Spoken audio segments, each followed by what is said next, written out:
Mm-hmm. Well, it is time now to kick off and get started. And we have the three main parties here. We have Genevieve, we have Tammy, and I guess I'm CubiCasa today, but I'm Mark. So we're gonna jump in. We have a lot to cover and share.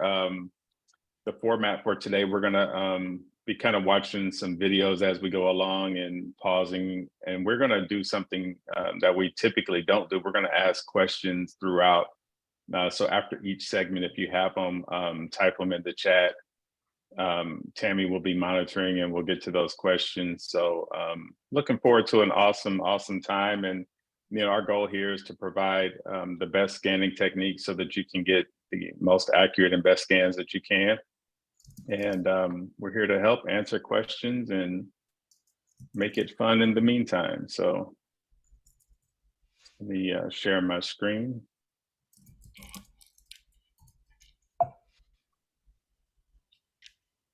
All right, let me move my screen now because when I share, it goes somewhere different. Can you all see that? Yes, good. All right, cool. So Tammy, let me ask you, are you seeing, I think I made the slideshow go away, so okay. I see it. Is it full screen if I escape? Are you still seeing full screen or you? No. So now I Okay. see all of your tabs. Yeah, you want to be in slideshow. How about that? Beautiful. There you go. Yes. All right. So let's get started. We don't care about that screen, but our agenda today, like I said, we'll be sharing and talking about scans and different ways and techniques to help you get the best scans. But before we get started, I wanted to introduce something new. Tammy and I have talked about this for a while, but CubiCasa has a team all around the world, and we wanted to start introducing you to some of our teams. So today we want you to meet Sam Poole. Sam is the tall guy right here with the glasses and one of his favorite things, a drink in the hand. But he moved to Finland in 2017. He decided on October 17th that he was going to quit. And the next day he moved to Finland with 2 suitcases in his hand. So it's pretty cool story, the way it happened. He absolutely loves cars. He had one of the fastest cars in Finland a little while ago, loves wine. The oldest he's had is a 1945 Old Tawny Port. And he loves to travel and has visited over 15 countries. So if you've ever talked to Sam, or if you ever get the pleasure of talking to Sam, he's a great guy, full of energy and totally fun. If you happen to see him at any of the conferences, please go up, talk to him about cars, wine, traveling, any of those things. He's a super great guy and a pleasure to have on the team and awesome to work with. So, oh wait, we got to go back because there's one other thing we have to do is that's introduce Genevieve. You all know Tammy. Tammy and I have been here since the beginning doing these live sessions, but Genevieve Klein is new. She is an analyst with the team, and I wanted to introduce her because she has a wealth of knowledge with GLA, GIA, all of the things that pertain to that. And we felt what better way to have an expert on the call that can talk about those aspects of your floor plan and how it works with the scanning technique. So welcome, Genevieve. Thank you. Yeah, I'm happy You to have help with anything you any want to kind say? of yeah, I'm happy to help with any kind of appraisal related questions. That's what I'm really here for. And she is super awesome with it too. So we love having her on the team and glad to have her with us today. Thank you. All right, so we're gonna take a quick pause and watch this video. Again, this is kind of some of the stuff that takes place before you actually scan, because when you actually set things up well and do some of the preliminary things, it helps you to just really get the best scan. So here we go.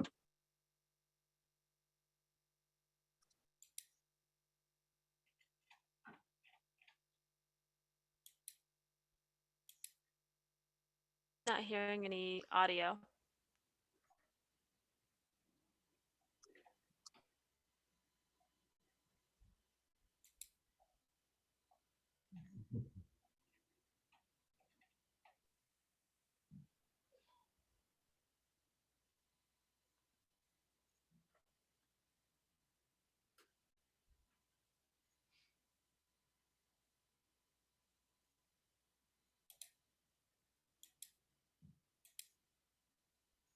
Looks like the chat also can't hear any audio. Hmm. Okay. Tammy, can you hear audio? No, I'm sorry. Okay. Not Let from your me video. try one thing and then we'll go back. Someone in the chat said that if we screen share from a tab, you should be able to get the audio. Let's see.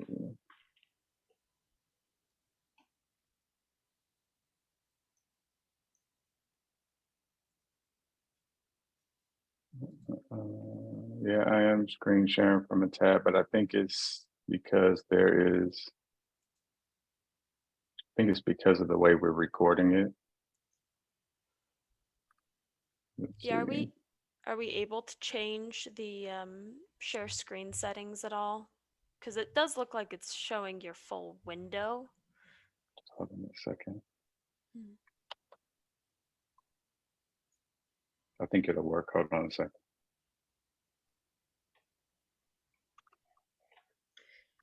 Thanks, everyone. It's Yeah. awesome using tech. Yeah, sorry.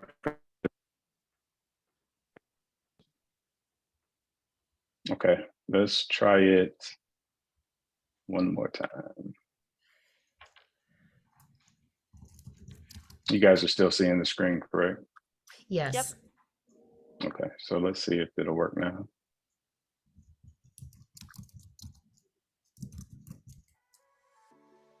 There we go. Good. So we're here at an amazing house, ready to begin a floor plan. But before we get started and open up the app, a couple things you need to do. One, we need to make sure our phone is charged.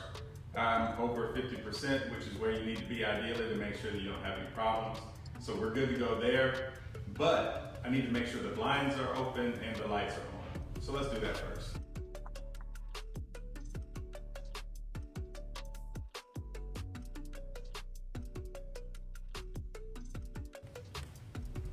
So one other thing, as I'm walking through and turning on the lights and opening the blinds, I'm also planning my route through the house to make sure I know what room I'm going to flow from one to the next, so that I'm just aware of my surroundings and know what path I'm going to take, which is super important. So let's keep it going.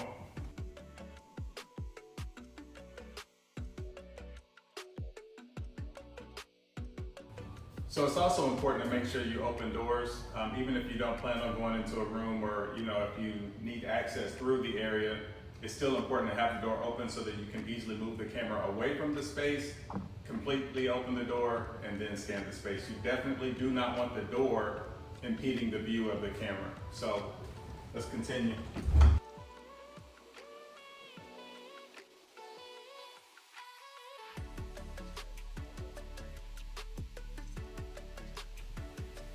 Now we're ready to shoot. So let's go.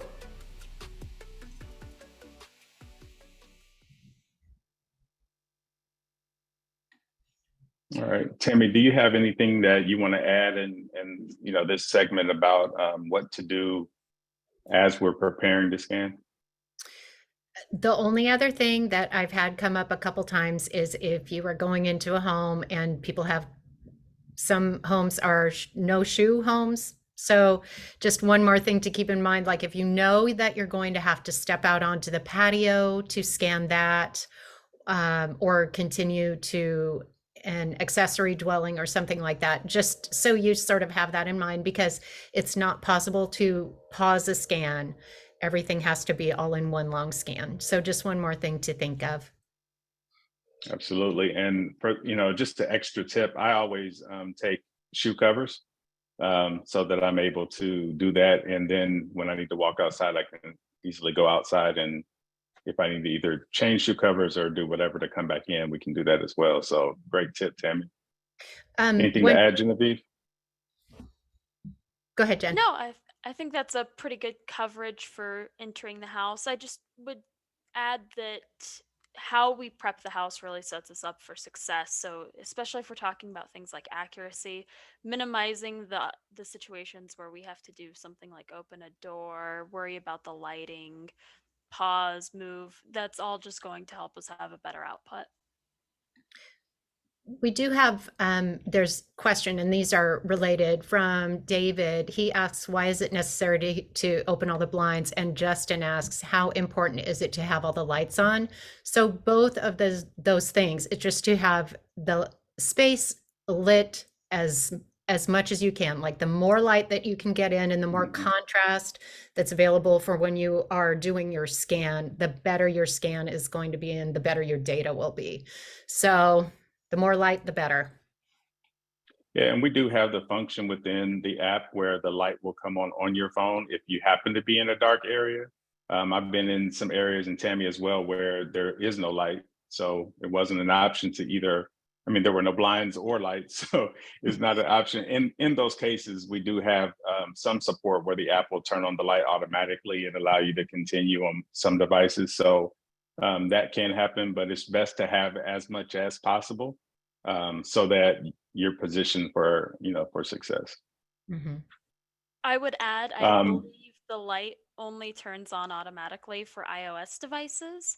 So if you are rocking an Android, you might want to have an additional light if you're likely to go into a house that has Mhm. extremely poor lighting. I mean, for the Mhm. most part, if we have decent lighting, it's going to give you a decent result. But if you're in a home, especially if we are talking like an appraisal use case where it's lived Mhm. in, might not be really functioning as well as a home being up for sale might be, having some kind of light just in case couldn't hurt.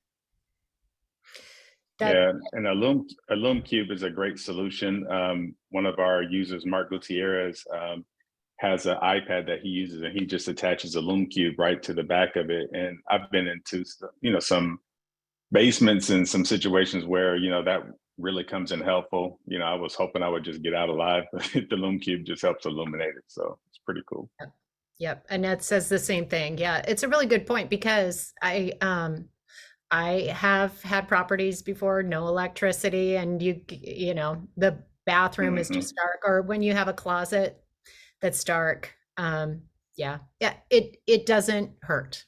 It never hurts. Absolutely. All right, cool. So the next thing that we're going to jump into is our 7-foot ceilings. And this is an area I know, Genevieve, that you'll have some commentary on. And it's super impactful and important, especially for the appraisal world, because we want to make sure, and it's actually across the board, even for photographers, because when we're scanning space and we want accurate numbers, making sure that if there is the potential of a 7-foot ceiling that we scan up and show that. So let's watch and then we'll talk.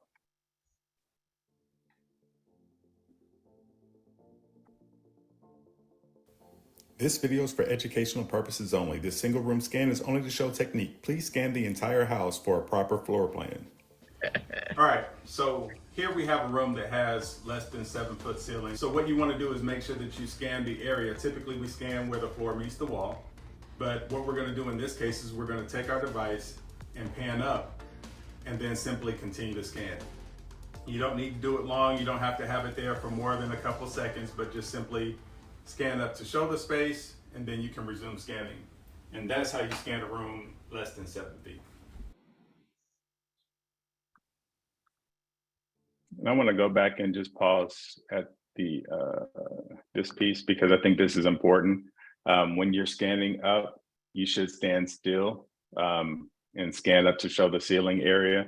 And then you can continue to walk throughout the house. But this is super important so that our technology has the ability to see where the ceilings are a certain height so that, again, we can get accurate scans. And I know, Jen, you probably want to add a few things here. Yeah, especially when we're talking about GLA, you're going to definitely want to make sure that you're pausing and scanning those ceilings. That way we're removing, any really low areas as appropriate. The other thing I would say is, like it says here, to make sure you stand, stop, pan up and then resume. It's just a bit cleaner that way when we're actually stopping before continuing. It's not the best to be kind of moving around and panning up and down. Agreed. And I think the other thing that I will add here is, and we'll get to this a little bit later, but it's important to also do this in closet spaces. There are some closets that utilize or take advantage of the space to for storage, but it still has that slope ceiling or something like that. So make sure that you check in closet spaces and areas like that as well. Nicholas Anything had to a add, Sam? really, sorry. No, go ahead, Jen. Nicholas added a really good question, which was if we have a sloped ceiling, how often should they show it, basically? Which I would say it probably depends on what you're scanning for. But in general, my rule of thumb would be to show it when you start where the slope is and then do it again where it ends, just so that if it is an area where the house has like a dormer window or something strange like that, you're really capturing it. Agreed. And I would echo that. And, when I scan, I had a house that the whole upper level was sloped ceilings. And, after hitting my head twice on the on the ceiling, it's just one of those things where you scan it. And then when you show the opposite view, you do the same thing. So like Jen said, one end, the other end, so it can accurately calculate from, the distance as well as the height. So any other questions, Tam? We do have a couple more questions, and I'm messaging into one of our customer service experts, May Mason, who'll be joining us in a minute. So I will get information. I am going to say, as far as, let's see, I just want to see who asked that question. There are a lot of questions coming in right now. So there was a question about skylights, and I'm going to say that probably is not going to be something that we will be adding, at least not anytime soon. That's kind of what I have for now. Okay, and I'm going to, let's see.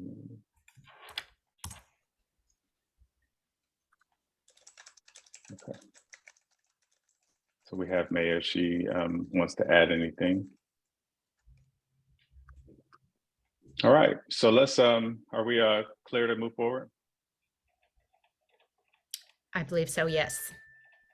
All right, cool.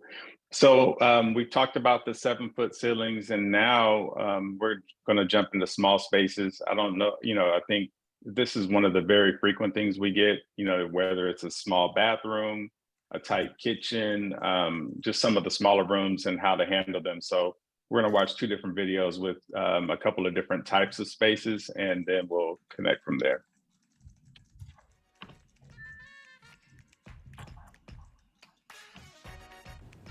So here we have a kitchen, and sometimes we have issues with rooms where we have limited space to move around. The question is, how do you scan it? How do you maneuver? It's a very nice kitchen, very large kitchen, but there's a very large island as well. So I'm going to demonstrate and show you what we would do. And so let's walk through it. So basically what I would do is enter the room. And before we start, I'll scan up to show the appliances and anything else that's there, and begin to walk through. I don't need to move the phone right or left. I will show the window and continue to scan.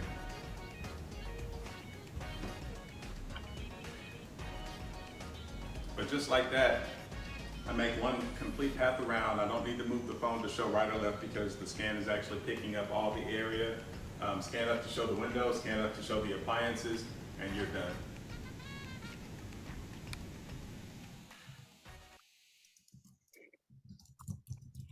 So again, just a couple of things to remember.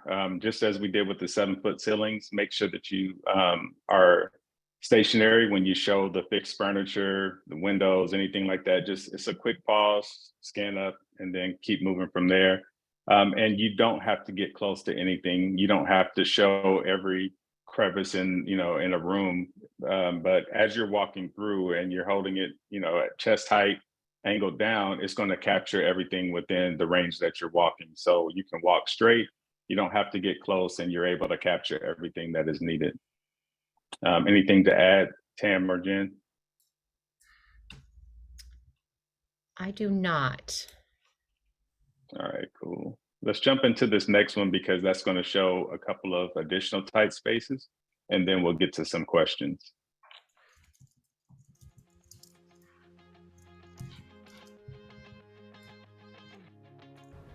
So here we have a small room, very narrow, and to avoid turning around and making quick turns, fast turns, anything like that, what we'll do is we'll scan, we'll come into the room, and simply back out.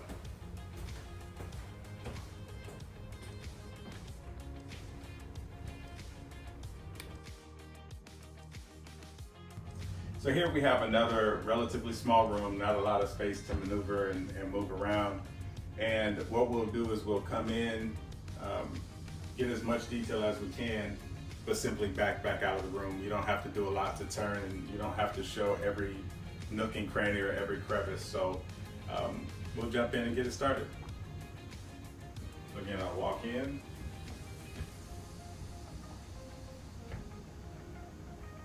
Show the space.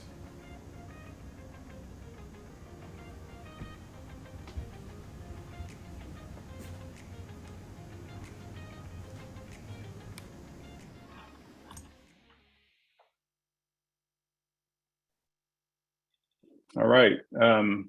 I think the key here with small spaces is not trying to get too close. I know when I originally started scanning, I wanted to make sure that I had a good scan, so I wanted to show every little thing, and I would step over things and try to make sure that the phone was in view of every little thing. But the amazing technology that exists within our phones prevents us from needing to do that. So again, you can walk and on many of the devices, it shows a dark shadow if you're too far away from something. So if you're too far away, just move a little bit closer. But 5 to 11 feet is the ideal range.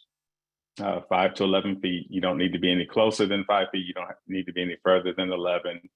That is the optimal range to get what needs it, to be captured. And again, not trying to, scoop down to show something or anything like that. The technology will pick up the rest from there.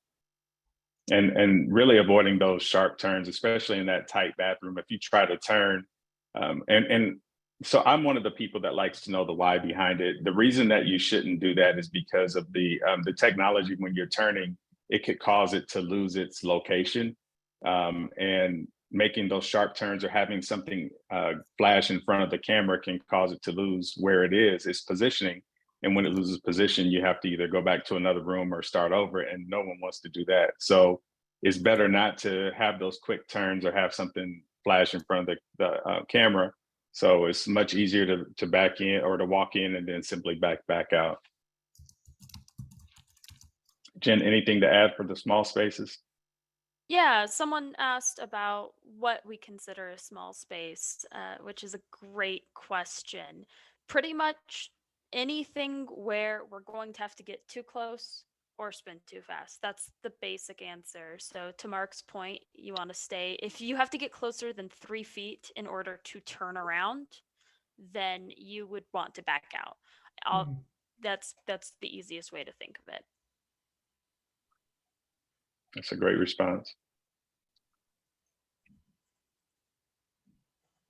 Anything, Tammy, that you see? Any other questions? We did have a question about knee walls. I'm just trying to find it. And Jen or May, if you know the answer to that one, that would be great. Sorry, I I'm not think I know finding which one. Um, yeah, someone was asking about different heights of ceilings, which knee walls are usually like 3 feet or so, sometimes higher. When the scan is being done, it's actually detecting vertical height as well. So really throughout the entire property, for the most part, to what the lens can see, it's checking the height. So if you're looking at like a knee wall, that's almost always going to be detected automatically because it's going to be short enough that you're showing it in your scan. Um, it's mostly when we're looking at like those higher slopes that you might want to pan up. Similarly, I believe someone asked about higher ceilings. If you wanted to, we don't have anything to indicate a ceiling is higher, but if we're talking like a vaulted or a two-story ceiling, when you're scanning the second floor, that area will be, essentially open to below, and that'll be noticed and identified in the scan. Thank you. Awesome. And I don't think I said this in the beginning, but this session is recorded. So we will be playing this back. So you'll have the ability to go to YouTube on our channel and watch this. And the videos that we're watching are all going to be part of a series that will also be out shortly. Because again, we want to make sure that you have the best resources available to accurately scan, to do all of the things so that when you're going out there, you have the confidence to scan and you're able to get the best scans possible. So coming soon. All right, any other questions, Tammy, for now? No, sir. All right, let's keep on moving. All right, so actually, let me pause it. Closets are one of the things that I know impact GLA and can really impact the entire floor plan in general.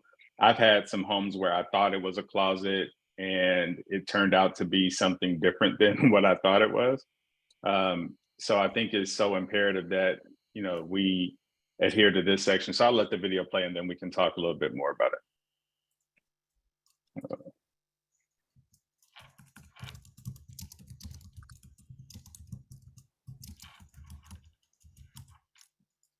All right. So one of the questions we frequently get is, should I open every door? Should I show what's in closets?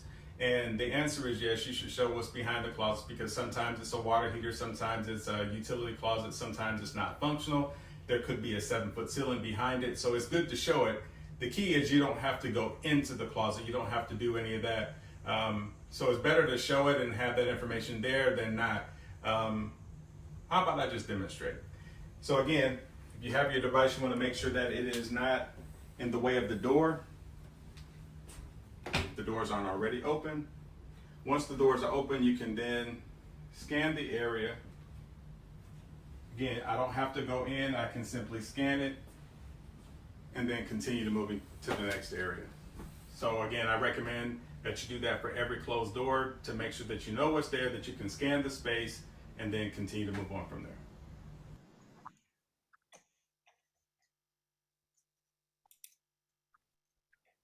All right, and again, I think it's imperative. Like I said, I've gotten tricked where I thought it was something and it was either like we even had like some fake closets where I thought it was even something behind it. It was really nothing behind it. It just was like a half foot of a facade. I've had some where water heaters are there. So it's best to show it so that we know, and instead of having to guess what's there. Jen, you want to add anything? Yeah, for closets, part of the reason we really want to open it is things like low ceiling, or if it's actually another room, like attics. A lot of the time, if you have a really nicely finished attic, you might have a closet behind that door, or you might have unfinished attic that's basically like, completely unlivable, not usable.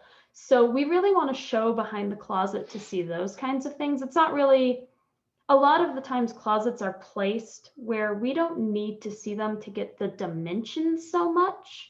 There might be some cases where it's helpful, but most of the time it's understanding what's in there, and if we need to change the concept of that room, remove it because it's low ceiling or something like that.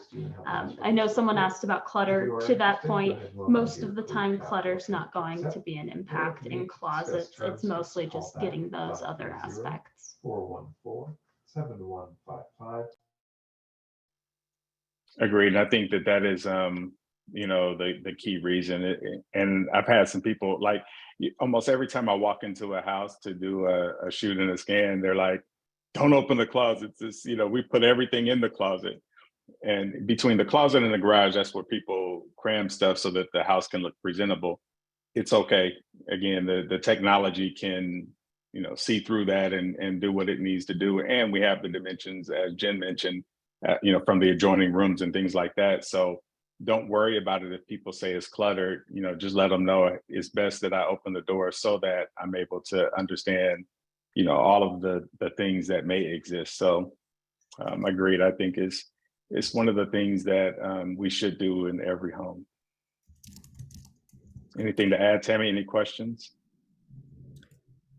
There is an interesting question from Paula, which is tried to scan a new construction house, kept getting error messages. Everything was white and it was like the scan was having trouble distinguishing. So it sounds like probably it was not enough contrast.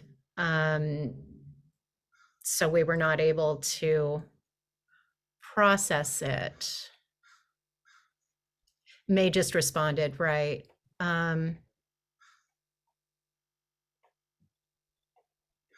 So Paula, if you just let me know if you were able to like complete a scan and upload it. I guess we could take a look at it. If it just gave you an error and wouldn't allow it, I think that was the answer. There just was not enough contrast. Someone also asked if LiDAR helps with this issue, and I just want to throw out there, LiDAR helps with almost everything. Yes. It's just a superior photo technology, essentially. Yeah. Sorry, guys. Yes, LiDAR is amazing. Mhm.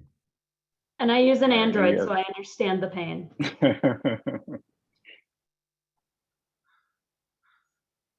All right. There was one more question. Lauren, thank you. Your question about different options for output, and I will add that to feedback for the team. Thank you.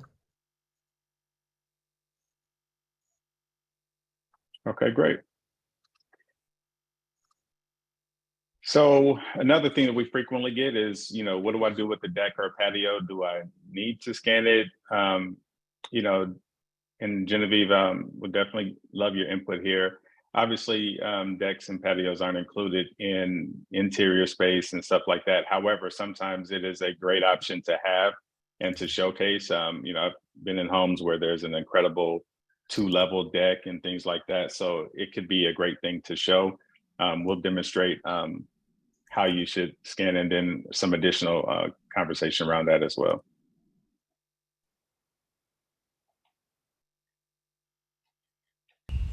All right, so here we are. We're in this North Carolina heat. It's an amazing day, but typically we have decks and patios. Sometimes they're screened in, sometimes they're not, but we're often asked, how do you scan it? So basically what we would do is come from the house and just scan the property. So again, you get your phone back in position, come out and scan just like you're scanning a room.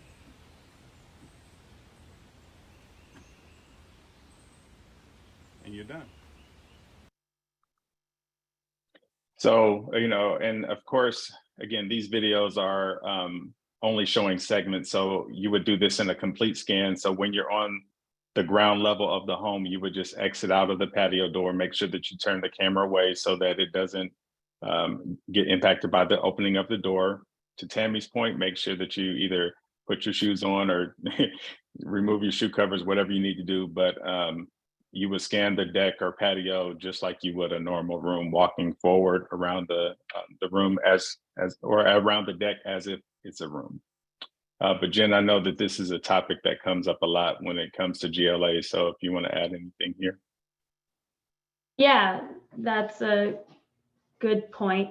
So decks and patios aren't needed for a lot of appraisals, but some do require it. And obviously in a lot of our real estate listings, we want to show off those traits.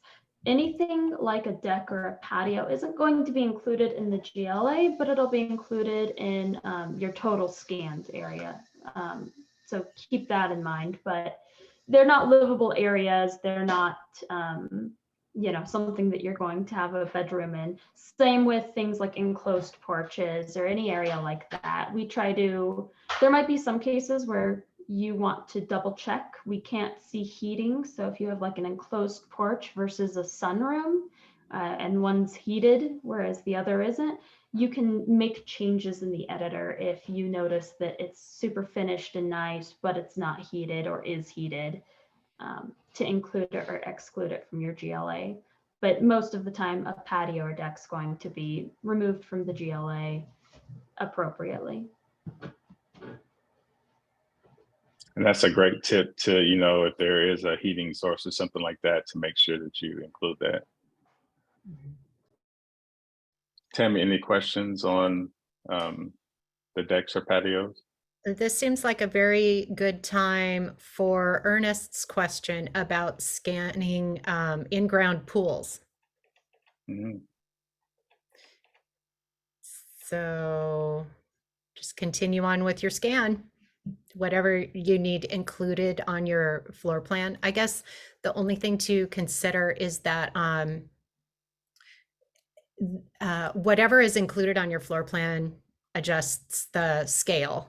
So that's the only thing to consider that I would mention.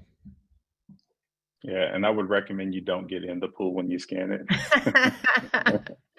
Just walk along the outside. Unless This is it's a a, really hot day. All right.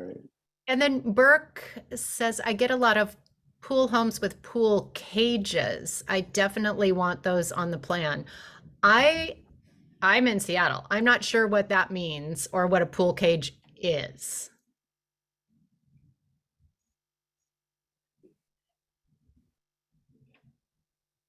Anyone?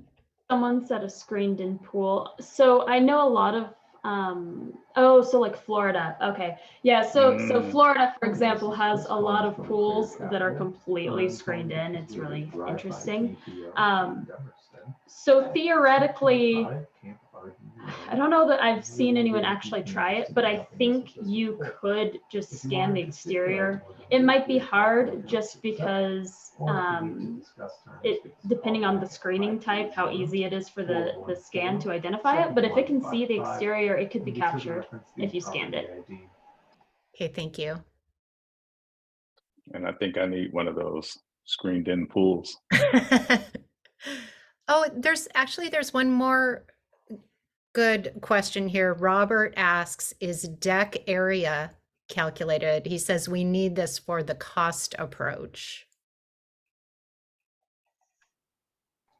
Yes. So it's included in the total scanned area, but not in the GLA. Mm-hmm. Exactly. And then, you can adjust those settings in your, what you receive on the floor plan within your settings, whether you receive total scanned area, GLA or GIA. So we have a lot of resources available, and if somebody can post that, we'll definitely be able to reference that and get you the right information there. Mm-hmm. Then back to the pools. Ernest asked about the shape of the pool. Yes, if you scan it, it will show the shape of the pool. It's kind of amazing. Melissa, question about editing for the heated versus unheated porches. So that would be in the quick editor, you're able to toggle that on or off if you need to make adjustments based on GLA for your specific property. Let's see. Todd asks, if you are at a property that's on 10 acres and they have a barn at the back of the lot, how would you go about that? You can always do 2 separate scans. So you would have one scan for the home and one scan for the barn or whatever that outbuilding is. Then that will, just as far as scaling goes, I think that's probably going to be more attractive.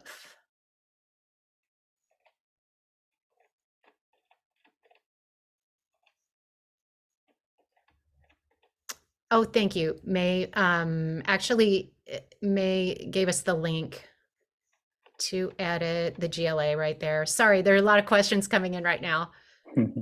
Maybe go ahead, Mark, and I'll see if I can catch up now. We have 18 more. Okay. All right, good deal. So let's see. So as we talk about GLA and GIA, we've addressed a lot of the pieces throughout. Is there anything, Jen, that you want to hit on in particular as it relates to scanning technique that would stand out for GLA? Yeah, I mean, mostly anything you want to have addressed needs to be scanned. That's really the best way to think of it when we're scanning for GLA. If you know something is an odd impact, like a bay window that's not floor to ceiling, something like that, it's really helpful to just remember, if I would care about it, I want to make sure it's scanned. That's the basic view. We do also have a tendency to think about the wall overlay when we're scanning for GLA. We're thinking, I want to scan the perimeter of the house, so I want to walk around and show the wall. We don't want to point the camera at the wall. We want to point it parallel to the wall so that we can see it on the side of the photo or image, essentially. So, you know, we're scanning the dimensions of the walls, but we're not scanning the walls themselves directly. Mm-hmm. And that is definitely one of those cases where you'll see a warning if you do that. You know, it'll say, please do not walk sideways. So like Jen mentioned, walk like you normally would. And I know another tendency is to really, and we mentioned this before, but to really want to get close to make sure that it gets it. I promise the AI is amazing. It'll pick it up for you. If you just go ahead and walk as normal, keep that 5 to 11 foot distance, you'll be good.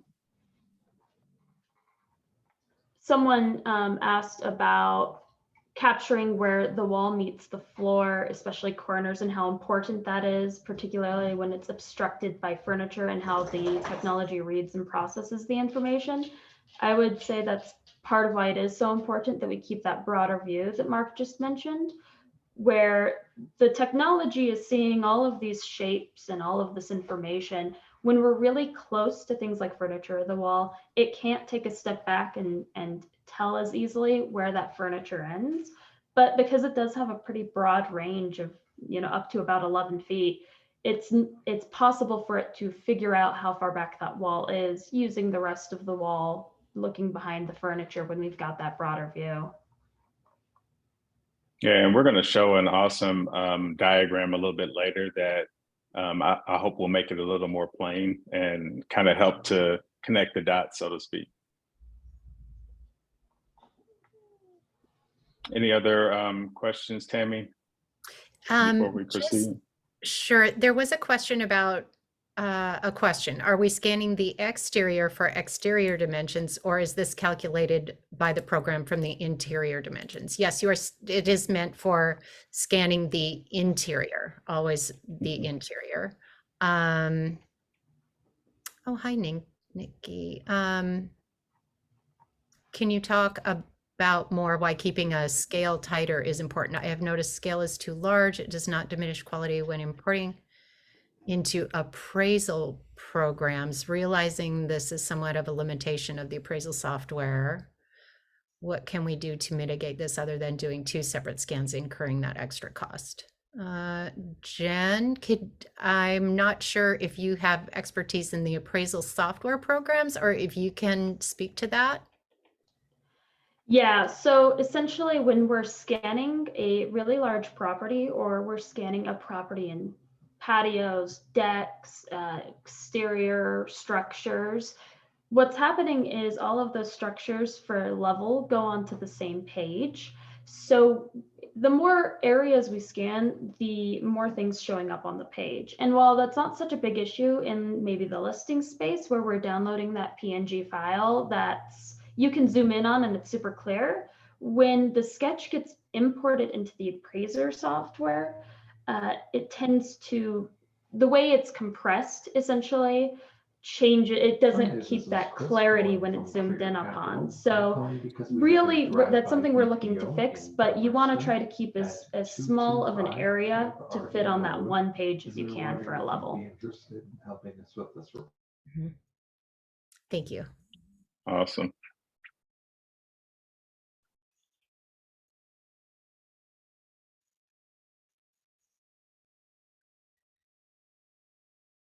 Anything else, Tammy? Just looking, there's a question about how does the mesh help and whether we see it or not help. The mesh just kind of gives you a clue. Like it helps you to know what areas you have scanned or not scanned. But you're still, whether you have the mesh on or not, if you need to go into safe mode or not, all of the scanning is the same. And just to add to that, I will tell you that probably 90% of my scans I do on safe mode. I've learned that just doing bigger houses and things like that, it's just a whole lot more convenient for me to do that.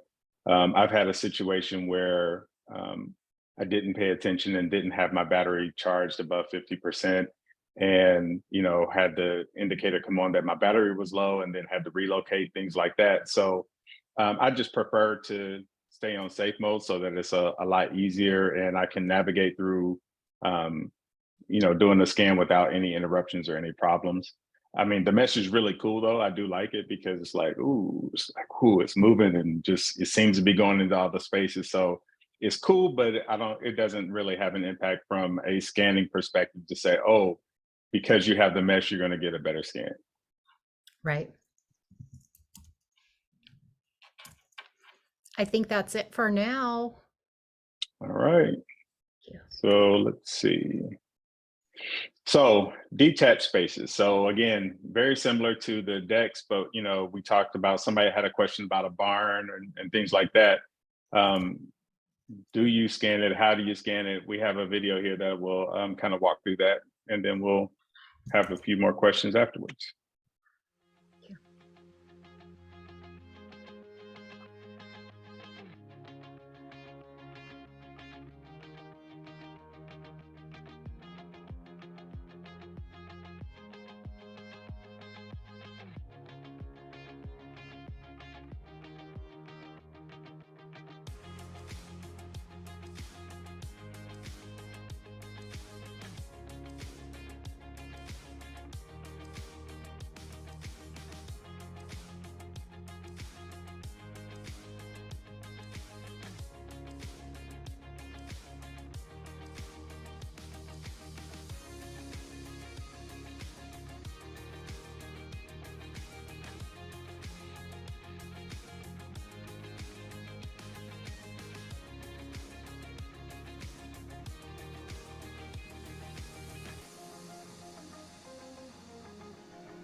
All right, so very much like the decks and patios, you want to keep the scan going, and as you're moving outside on that same level,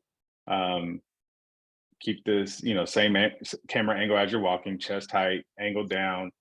Again, don't show the door opening, and with this one, make sure you're careful because some of those detached spaces are very cluttered.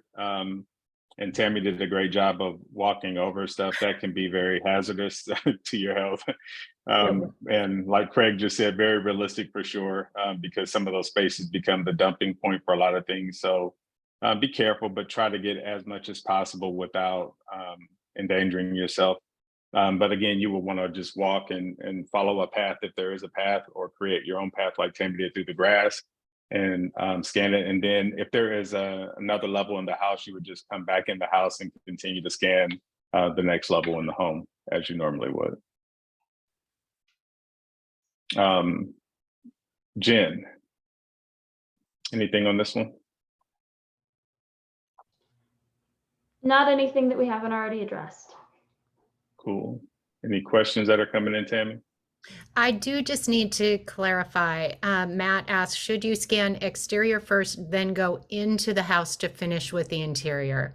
You should not scan the exterior. It is like very last ditch if there is absolutely no other way to cope with the space, kind of like that very crowded outbuilding that we just saw.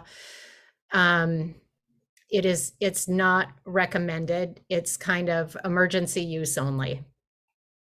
Just disclaimer on that. And just to provide another thought, I don't know if he's asking if you would start at a deck and then come inside to do the interior.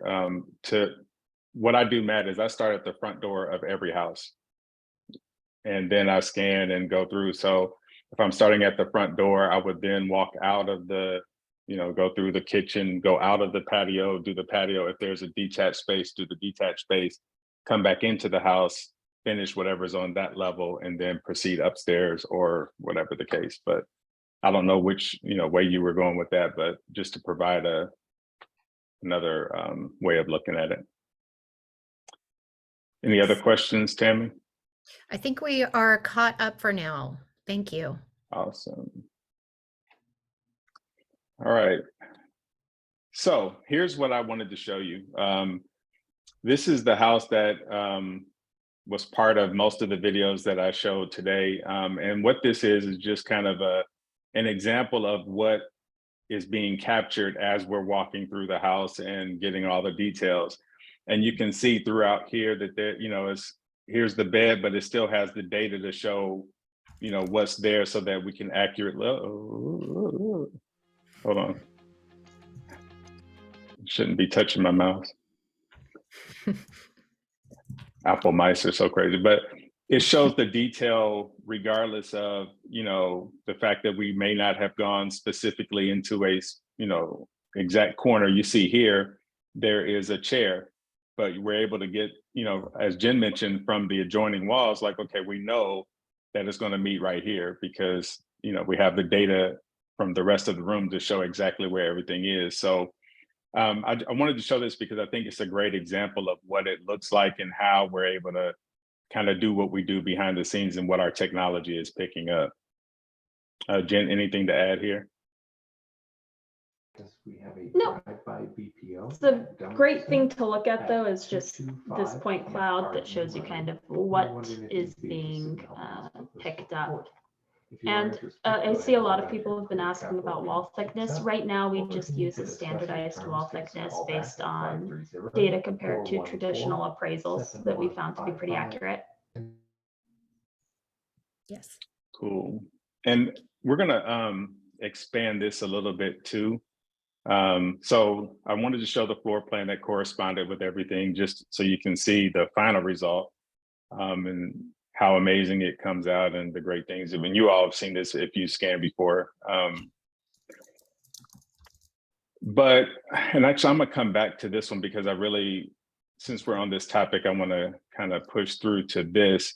Jen, you were talking about this, walking sideways, and we've been talking about getting too close. I wanna kind of show what a bad scan looks like and then the result of that. So just check this out real quick. Way too close. Close and sideways, like it's making me dizzy, showing every little corner.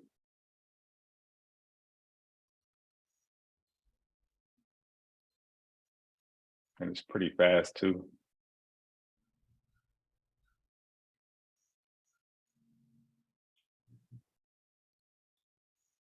So when this happens, let me fast forward. This image on the left is what happens when you do that technique that we just showed. Too fast, too close, sideways. There's not enough data. I mean, you see that there's just a ton that's missing. And then the image on the right shows what happens when you do it like we've been showing all throughout this, this webinar. You have a whole lot more data that can actually reconstruct and build what's needed.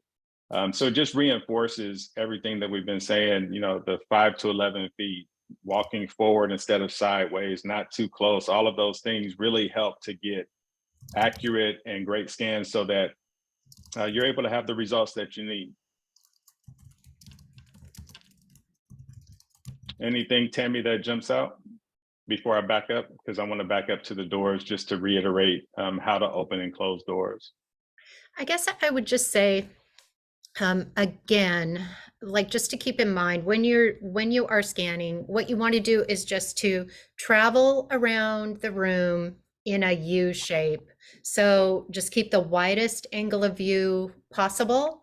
So you're gathering all of that data. Like Jen said, if you were scanning up flat against a wall, that's not going to help at all because there's no dimension there. There's really no information. So you can see how important it is from these examples, how to how to make sure that you are scanning to capture all the information. Absolutely. So let me just back up over the slide that I skipped, and then we'll get to some last questions.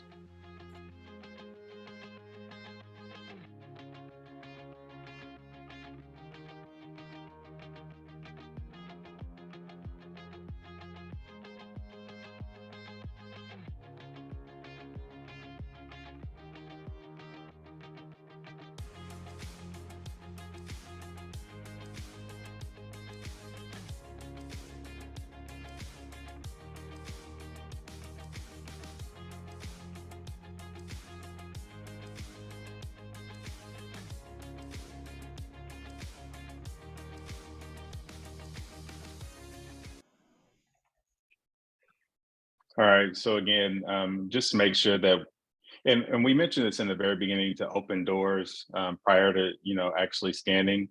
And sometimes that is just, so what I do is I will open the door, but may not have the door fully open because it may impede my ability to walk through the home. So I open the door so that it's easily, I'm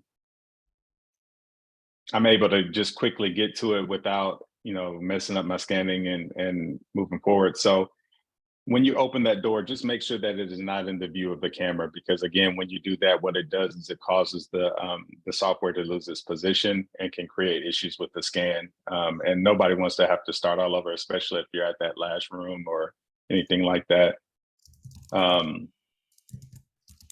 So I just wanted to make that point because opening doors has, been problematic for us. So just making sure that we really touched on it. Any additional questions? No, sir. Okay. Let's see. I think we have our key takeaways. Just to hit on again, make sure you're turning on lights, opening blinds. I can't emphasize enough how much planning your route through the house is important. I've actually missed a room. I did it once and I never did it again, but I had to go back to a house because I totally missed a room, and they called and I was like, hey, wait a minute, what happened to this? And I was like, oh, about that. So planning your route, opening doors helps to mitigate that problem, so that you don't miss a room or anything like that. And don't rush.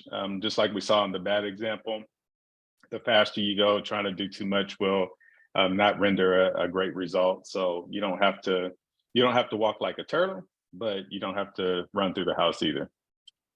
And then make sure that we're keeping that distance of 5 to 11 feet from the walls. If you do have to open a door, make sure it's not in view of the camera. In those tight spaces, make sure that you back out rather than making a quick and tight turn.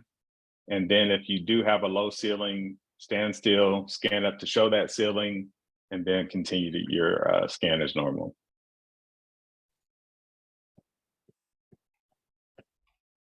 Any other questions? And can I pause and just say thank you so much to May. May and our entire customer support team, they do a phenomenal job of providing support and answering questions. And May, you've been amazing answering all the questions. I've seen you firing off, your fingers have to be tired. So thank you so much for all of your support and the complete support of our customer support team. You guys are amazing. I saw a really good question about basements and floor detection. essentially, when the scan is going on, it's looking at a few things. It actually is tracking like your geolocation basically, and it tracks vertical height. And then it also looks at the space like configuration. So that's how it tells after a certain distance of difference, that's when a floor gets separated. It counts the floors in order. And for basement identification, it's looking at basically the geolocation and then some of the aspects of the interior. So if you have really high windows, that might be a hint. It's much smarter than that, but that's the basic concept. Awesome. And yes, May is an awesome teacher. Let's see. So one of the other things I wanted to introduce, for those of you who have met or been on a call with Arnie, he is our CTO, our Chief Technical Officer. He's amazing. He always does a quote of the week in our weekly calls. So I wanted to introduce that as well. And if we borrow from Hamlet, his quote for today is, to scan or not to scan? That, my friends, is the question. And with that, I'll leave you with some information for our next live. We'll be doing a live actually next week, October 4th, actually 2 weeks from now. I don't even know what time it is. I think it's 2 weeks from now, yes. 2 weeks from now, October 4th. It's a dynamic presentation on social media. I think just about all of us can benefit from a better social media presence. So Carrie Little from Smart Girl Media will be with us, and she will give us some tips and some ideas on how we can just have a better presence and get more out of social media, since most of us are on there to some degree anyway. So join us on October 4th at 1 o'clock. We'd love to have you with us and pick up a few tips and learn a little bit more. And if there are no other questions, again, we will have this recorded and it will be on our YouTube channel. And some of the other videos will be present in our library so that we can continue to, just provide you all with the tools and resources necessary to get the best scans possible. Any last minute questions, comments, or anything from Jen? Someone asked if we can capture still pictures from the video. I think I saw it earlier too. Not right now. With the way the scan is done too, it wouldn't be the ideal photo for an appraisal or for real estate. Awesome. Anything, Tammy? Any closing remarks? Any questions? Anything at all? Nope. The only other thing I would say is if I missed anyone, I apologize. If you need help from any of us, please reach out.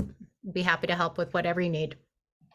Absolutely. It's tammy.dwight@CubiCasa.com, mark.smith@CubiCasa.com. We're happy to help. Again, our purpose is building this community so that we can all get better scans and get better results. Thanks everyone for being here. Thank you all again. We appreciate you and enjoy the rest of your day. Thank you, everyone. Take care. Thank you.